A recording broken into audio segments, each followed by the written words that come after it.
Nous sommes très heureux de vous savoir nombreux sur le Volcan News. Mesdames et messieurs, bienvenue à suivre cette grande session d'actualité qui s'ouvre d'abord par les titres. Des violents combats opposent depuis la matinée du lundi 16 juin 2025 les éléments du M23 aux résistants du collectif des mouvements pour les changements CMC en sigle sur les collines de Bumbacha et Bunkuba dans la chefferie des Puito en territoire des Rutshuru. Dans ce journal, vous saurez la situation ce qui récœure de ce mardi 17 juin 2025. Et puis les forces armées de la République démocratique du Congo ont balayé d'un revers de main les propos du président de l'Assemblée nationale Vital Kamerhe indiquant la mort de plus de 318 civils à Moba dans la journée du 14 au 15 juin 2025. C'est des titres, bien d'autres seront développés sous peu. Installez-vous confortablement et bienvenue au détail.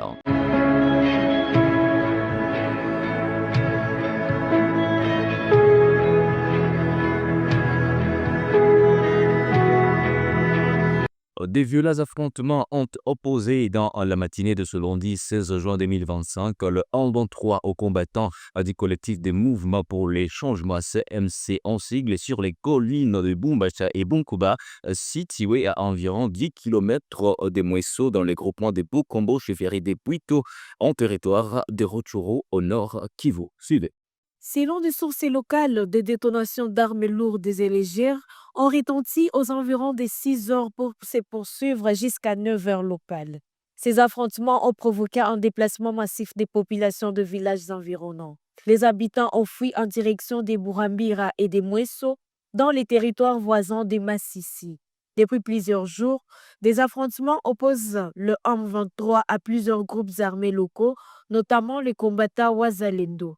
La semaine dernière, des combats avaient éclaté à Katsiru où un centre de santé avait été touché par un engin explosif, blessant plusieurs personnes et occasionnant d'importants dégâts matériels, notamment sur le réservoir d'eau qui alimente l'hôpital local. Nous l'avons dit au sommaire, l'armée congolaise a démenti ce lundi 16 juin 2025 le massacre des 318 civils qui aurait eu lieu dans la nuit du 14 au 15 juin 2025 dans les territoires de Moba, dans la province d'Itanganyika, comme annoncé la veille par le président de l'Assemblée nationale, Vital Kamerhe. Suivez.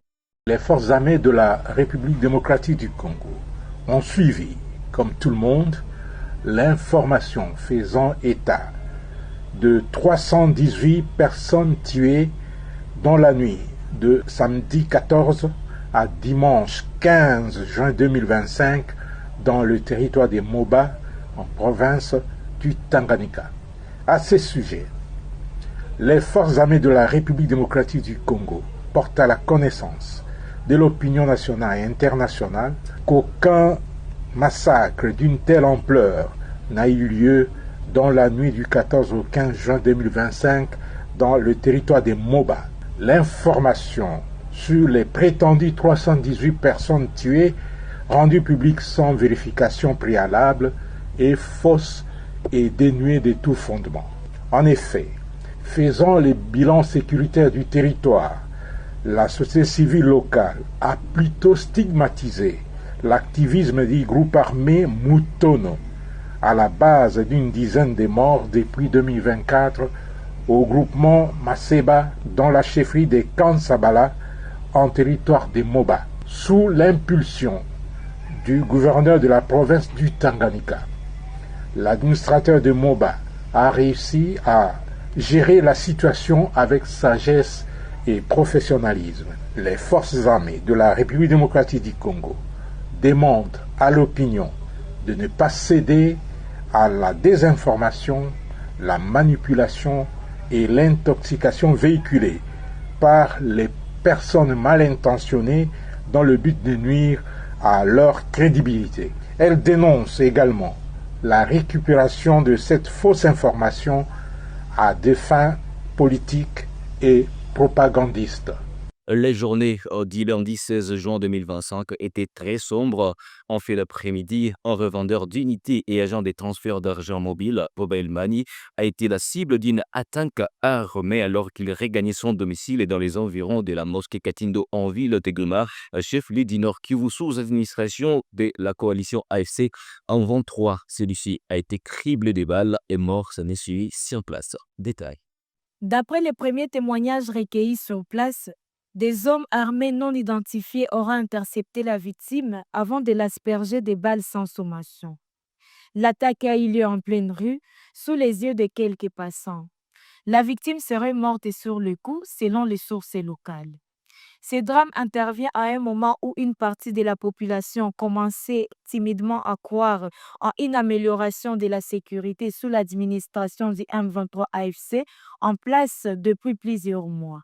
La calmie relative observée ces dernières semaines avait laissé entrevoir une possible sortie de l'ère des assassins ciblés et des violences armées en plein cœur urbain. Mais l'attaque de ce lundi remet douloureusement en question ces fragiles espoirs. Pour de nombreux gomatraciens, cet incident ravive la peur et la méfiance et ramène à la surface des sombres souvenirs que la population tentait d'effacer. Les assassins ciblés des personnes travaillant dans les transferts d'argent mobile ou les petits commerces ne sont pas nouveaux à Goma. Depuis plusieurs années, ces activités sont devenues des cibles privilégiées pour les bandits armés ou les réseaux criminels organisés, souvent attirés par l'argent liquide et l'absence de surveillance sécuritaire suffisante. Le haut-commissaire des Nations Unies aux droits de l'homme, Volker Turk, qualifie de grave et alarmante la situation dans l'est de la République démocratique du Congo. Dans une présentation faite lundi 16 juin 2025 devant les conseils des droits de l'homme de l'ONU à Genève, il a décrit des violations et atteintes aux droits humains d'une ampleur et étendue effroyable. Suivez. La mission documente des violations et atteintes aux droits humains d'une ampleur et étendue effroyable. Il est très préoccupant que les affrontements continuent sans répit dans le nord Kivu et le sud Kivu.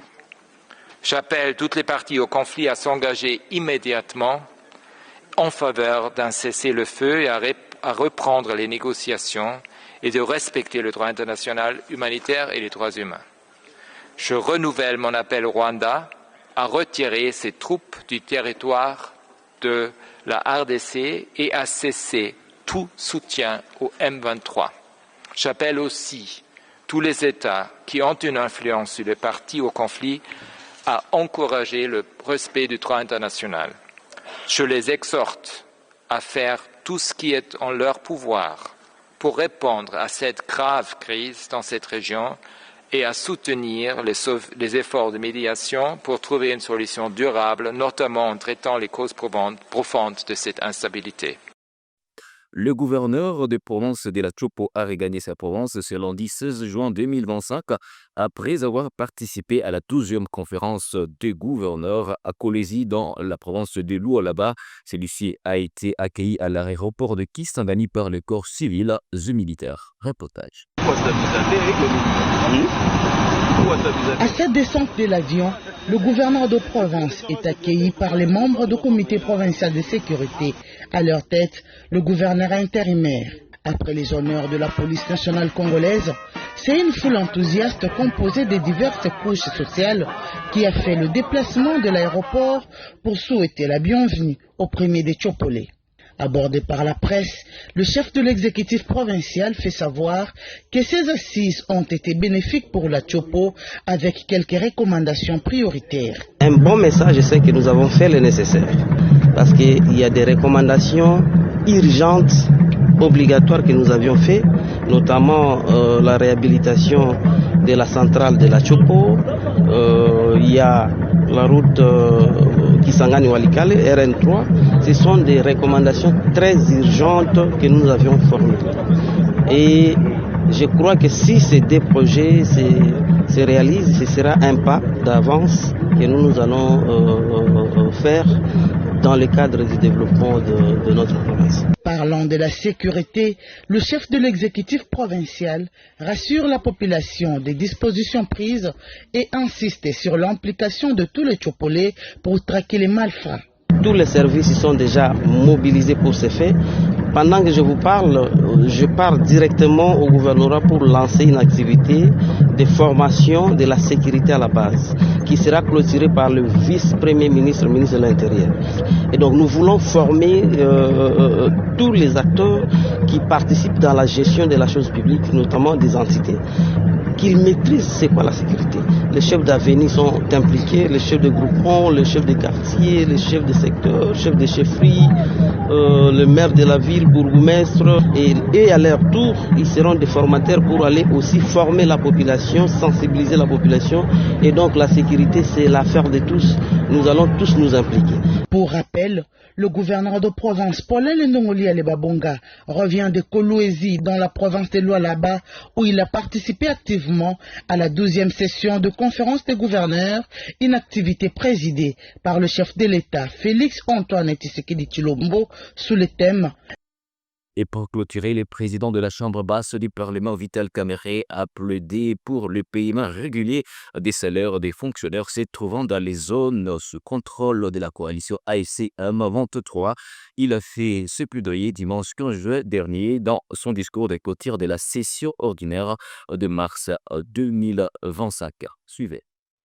Le président de l'Assemblée nationale, Vital Kamerhe, a plaidé pour le paiement régulier des salaires des fonctionnaires ainsi que de membres des entreprises publiques se trouvant dans les territoires sous contrôle de l'AFC M23.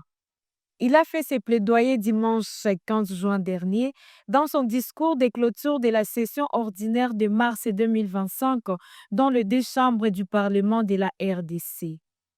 Il ne s'agit pas d'une nouvelle expérience. Kamerhe rappelle que lors d'une occupation étrangère dans l'est du pays, les fonctionnaires n'ont pas connu de problème de salaire.